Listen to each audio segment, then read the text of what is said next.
question on representation. So at the end of the day, we have four presumably cis hetero men leading the federal parties with one Black woman leader who has inarguably faced an uphill political battle to get to this point. How much does representation matter in who the leaders are? Diversity in front of the camera with no diversity behind the camera is a trap.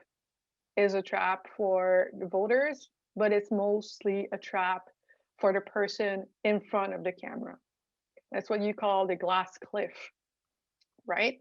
When the person is set for failure because you're only looking at the spokesperson and you're not looking at the organization in general and whether or not it's diverse and whether or not it has values that are based on the intersectional analysis of society.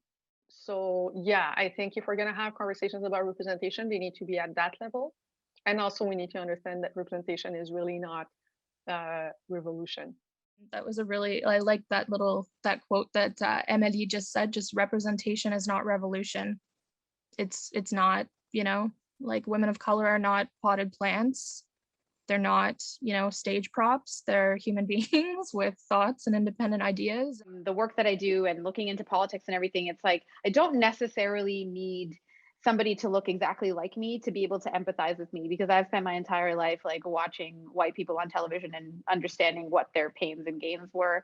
I think it's very possible. What I would be looking for, rather than sort of like visual representation, is probably at this point like that empathetic representation, the concept that they understand and really, really and truly are committed to values and changes and investments that don't even directly benefit them or people who look like them, but they're doing it because they think it's important.